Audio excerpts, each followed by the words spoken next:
Mayor Donahue, members of the council, Roderick Franks, the Director of Social Services for the County of Monterey.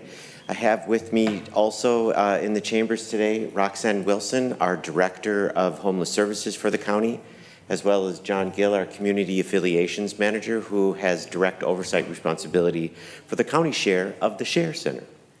Roxanne, I'll turn it over to you for some comments. I actually have quite a bit of comments. I've been listening for this whole time. And if the mayor and the council would be willing to allow me to elaborate on some thoughts, I'd be happy to do so. Again, my name is Roxanne Wilson, and I am the County Homeless Services Director. I work out of the County Administrative Office. I am acutely aware of the sunset of funding from ARPA, the CARES Act, the Emergency Rental Assistance Program, and of course CDBG and Continuum of Care funding and rental assistance vouchers are also at risk on a federal level. And on the state level, as mentioned several times, homeless housing assistance and prevention funding is at risk, along with other funding that we use at the county level. We are actually in a major situation. The entire homeless system is at risk. So I stand here today again to thank you for your careful consideration of the items before you and to offer my assistance and those of my analysts to continue to meet the need of our most vulnerable residents. But homelessness is at heart a housing problem. We have heard many times people mention that it is a mental health or substance use disorder issue, but allow me for a minute to offer some thoughts. There are around 1,200 people inside of the city of Salinas that's experiencing homelessness. If by some miracle of God, every single one of them did not have mental illness, did not have substance use disorder, made $100,000 a year, was not victims of domestic violence, does the city have 1,200 units in which we could place them right now? That's the reality. There are certainly people that the county should and does help. We have services, social services, that helps people with welfare to work, but welfare in itself is not enough money to pay for rent. The studio apartment in Monterey County is currently going for $2,000 a month or more. A landowner won't look at your application unless you make $6,000. Think about all of the people inside of our community that do not make $6,000 a month. $6,000 a month is over $80,000 a year. That's what you need to make in Monterey County in order for you to even be considered by a landlord. So this has always been a great partnership between the city and the county. I think, Mayor Donahue, you were around during the time in which there was the Share Center had come about. There was a lot of contention between the city and the county and the Continuum of Care. And all of the leaders got together to decide that enough is enough. We will put the humans first and we will figure this out. And from that came the Share Center. The Continuum of Care funded the building, and the county and the city continue to co-fund the project and work for ways for people to get out of that Share Center. But we are in a major issue, as I mentioned again. The federal vouchers are at a pause. Families need those vouchers in order for them to move into permanent housing. Right now is not a good time for us to will back services. Now is the time for us to get together and figure out how we're going to keep them alive. And I will also mention that I do recognize that it is a little confusing over whose role is it to end homelessness. And as mentioned earlier, I think it is all of our roles in some capacity. The county certainly has many programs, many funding streams that we have access to. The county also has 12 cities that we serve. And that does not include the unincorporated areas of the county. So when the city had stepped up and said, for our people, I think we can help. I appreciate that. We have been able to do more than we've ever been able to do in the history of addressing homelessness. And for a time frame, our point-in-time count was going down. Collectively, from 2017 to 2022, we saw a 29% reduction in homelessness. So yeah, it seemed a little wild for us to pursue 50%, but we thought it was totally possible. Nobody had ever really understood or grasped what would happen after the pandemic happened. And meanwhile, our population continues to grow, not just the homeless population, but the housed population too. mental illness continues to be a real issue. I don't want to disregard that there are several people who have mental illness experiencing homelessness. That is real. And the state of California has put the county under a microscope and given us a ton of money and a lot of resource and a lot of mandates for us to build up capacity to serve those people, and we are working on that. So I'm here to answer any questions, maybe, if you have, but I definitely, again, want to just, like I said, we have a lot of things that I can talk about that was mentioned earlier, but I do recognize the time. So thank you again for allowing me this time to speak. How do you foresee us working together in order to generate more revenues to save some of these programs? So the city and the county actually work together quite a bit. City and county staff meet weekly. We were notified about the Fairview issue. The county then stepped in and found funding for us to help recover that project, Home Key.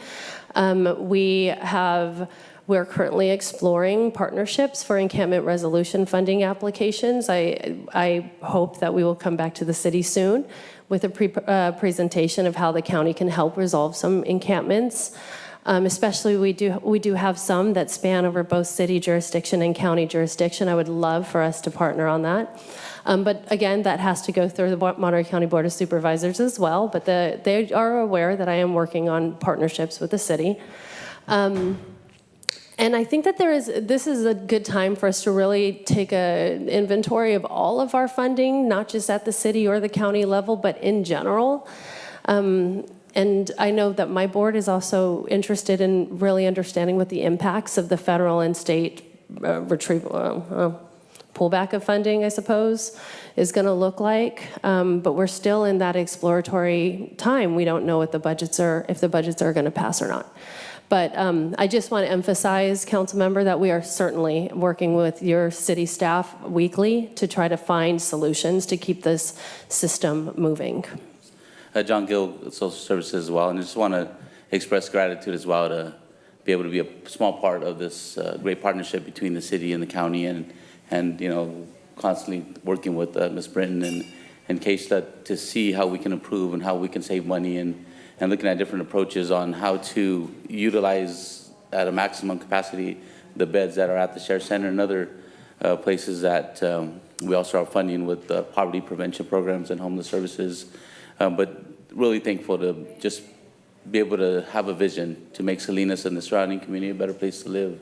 And also invite you to take a tour at the Share Center.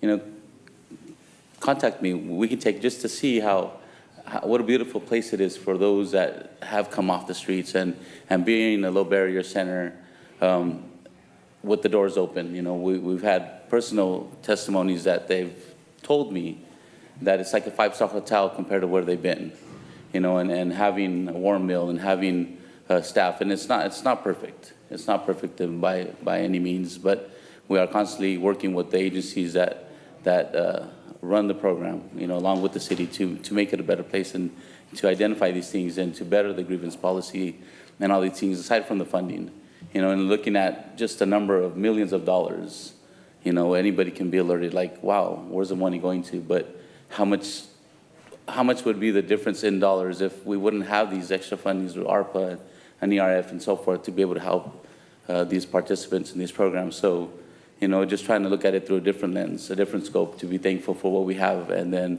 work together to continue to work in a positive way for the community. Thank you.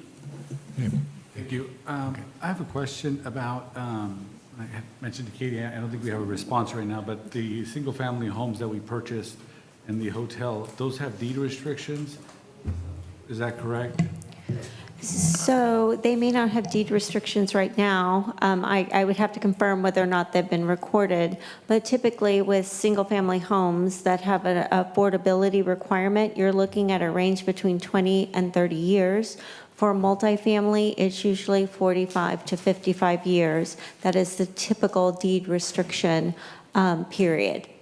And those, I think Sheila alluded to, the funding for those homes came through a special grant, right? Correct. And so, I mean, can we just sell that? I mean, is that just federal funds? No, can't we just would sell have it, to right? fulfill our grant obligations. So we could not sell them on the fair market. We would have to keep them for their intended use. And so any future purchaser would have to then abide by the original agreement of the grant for whatever period of time is required by the grant. And if we were to end the navigation center, would we have the resources, or what would happen to those folks that are living there? So similar to the approach that we took when we needed to assist the individuals living in Work Street to leave the facility so that repairs could commence, we really worked with county, we worked with a nonprofit Step Up, as well as city sort team, and we triaged, working with the COC as well, and we identified, we divided up case management, we provided housing navigation, we identified funds for multiple things, including moving cost, storing temporarily their things until they could until we could place them in the permanent facility. Some of them had to go to another transitional facility while they were waiting. At that time, we still had vouchers, so we worked in partnership with the Housing Authority to qualify those that we could to receive the housing vouchers to then secure their placement. So we would do a very similar approach of triage, and it would take months, and we would start, depending on the direction of the council and the time frame, we would formulate that strategy. We're back in 2019 when the downtown streets team was brought forward. I remember reading a staff report that said that I think the city was going to fund them for a year or 2 years, but after that they would seek grant funding to continue the program. Did that ever happen? At this point in time, I believe the streets team has continued to be funded through the general fund. We have been able to secure grant funding to maintain the sort team, but not downtown streets team. Yeah, and that's what's frustrating for me is that, we go into these agreements and then, here we are thinking it's going to be a great program, but then they don't fulfill their end of the bargain. And have we talked to them about, what other funding or grant opportunities they've been able to acquire to fund some of their other programs, since I know they're not just here? Yes, so it has been discussed with them, the importance of fundraising and seeking other alternative funding sources to continue their operations. They also were aware that I believe the agreement was for 5 years to continue to fund them, and that the 5-year actually would be ending June 30th, 2025 this year. And so we did seek additional requests, but they were aware of the possibility. Okay, and, okay. My question was, and I know that we talked briefly, city manager, but, downtown streets team only currently serves LSL and downtown. And, for the life of me, I can't understand why, District 5, which I represent, which is largely North Salinas, doesn't get those services. If we were to continue funding downtown streets team, shouldn't all Salinas get services from them? That would be based on your direction, but certainly, that's part of the direction we need from the council, and then we'll bring it back. Yeah, if the council was to continue funding that would be my direction, that my constituents also get the benefits of that program, not just certain areas of town. In the past, Councilmember Barrera and I had partnered to bring an agenda item for a sanctioned encampment, to have a discussion about that, because now we're talking about possibly ending some programs with, although we have good intentions about finding people a place to go, we don't necessarily have a plan. So is that something that will be coming forward as we discuss homelessness? Well, I think that's part of your final comments. No, these are questions, Mayor. To provide direction. These are questions, Mayor. So we did not bring this up. Mayor, with all due respect, you have to treat each council member the same. And so you constantly. You asked for a couple clarifying Yes. questions. And Mayor. And now we're trying to provide comments. Yes, well, in order to provide direction, I need my questions answered. Okay, so I'm going to respectfully request an answer to my questions.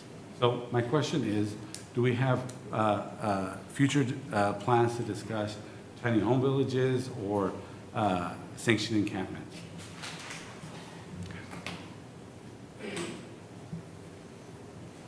So at this point, that wasn't my intent. If you want us to bring it back, we'll bring it back. Let's provide direction to do that. So that wasn't my intent based on this report. Right, Just being clear and honest. right. Not that we wouldn't, but it wasn't our intent. And if we hadn't received funding for the encampment resolution, projects like Carr Lake, I mean, we would have a large population there still, correct? And so affecting our funding for our homeless services is not just going to affect those residents, but it's also going to affect our parks and the sidewalks that folks want to repair because they're not going to have a place to go. So it's going to affect police responses because, I mean, what are these folks going to do? So I just want to make some of those comments. I think in the past there was also discussions about bringing a homeless committee. You know, to find some of these solutions to some of these problems. I know we do have the Continuum of Care and the Coalition of Homeless Providers, but, you know, perhaps this is an opportunity to bring back or to gather a big coalition of not just nonprofit groups, but the city residents who are affected by this. You know, we often talk about this is what we're going to do for homeless folks or people face unhoused folks, but are they brought to the table to have discussions too, to see, I mean, what solutions they may bring or for them to have a voice? What's their voice in these discussions? That was a request that was brought to the council, I think, maybe over a year and a half ago, through the proper channels of having another council member support that. So I think revisiting that as we discuss. And do we have plans for a warming shelter in case a winter warming shelter in case the council decides to end services in October? There is no additional plan at this point in time to stand up a warming shelter. Yeah, if the council decides to move in this direction, especially considering the weather conditions and things that our residents, because they are our residents, will be facing, I think that we need to do every effort to provide a warming shelter during that time.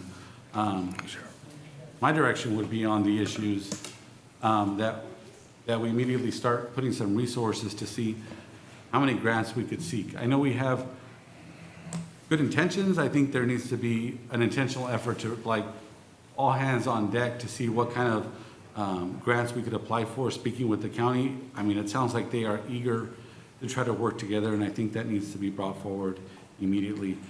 The Share Center, I don't know if all my colleagues have toured that, but that's an incredible place. SORT provides crucial services that I don't think we can afford to lose. The Downtown Streets team, I think they do good work. I think that they need to live up to their end of the bargain, was to seek funding to help offset the city's costs. And if they do continue, that they should provide services to the entire city. However that gets allocated. Our mobile crisis response, that's something that, I mean, it's not just about alleviating police response. Sometimes the police gets called for things that they don't need to be there for. Now, I understand that they also are needed on a lot of those calls, but a lot of those people receive services that could long-term benefit them and then avoid future police responses. So I think that is a crucial program that needs to continue, which is why I think we also need to actively, intentionally be seeking grant funding. Our single-family housing, I think we heard that we just can't start selling off our properties. And the idea of purchasing Orchard Supply, which I don't even think is on the market, to provide showers and food, and isn't that what the Navigation Center is currently doing already? I don't understand some of the logic. I understand that our staff has limitations for facilitating projects like the El Rey Motel. So I think those discussions need to happen, maybe not through a swift action of the council without discussing all our possibilities. I think people don't realize that although these programs are expensive, we have no place for a lot of these folks to go. So if you think residents of Creek Bridge have issues with people living in the creek now, or you think that there's Monterey community is not going to have more issues with homelessness because, I mean, homeless residents, they're mistaken. So this is going to impact our city as a whole. And let's not forget, these are people. We need to bring folks together. And I think there needs to be an immediate call to action before the council makes a decision that's going to impact not just the homeless population, but our entire city. Mayor, I'm going to look for the city manager as well to, I know we had some recommendations, but the more I hear about this, I want to find out if financially we can just sustain the navigation center. That's a critical piece, so I'm looking for some good, I know you're asking the council for direction, but I want to make the right decisions right now, and yeah, the inclement weather's coming up as well, so that makes a lot of sense. And then we have a commitment here from the county of how we can, and it sounds like we've already been partnering, we're just not part of that, and the staff is, so I think it looks great. I would like to make a recommendation that we do figure out a way financially how to continue with the navigation center. Thank you.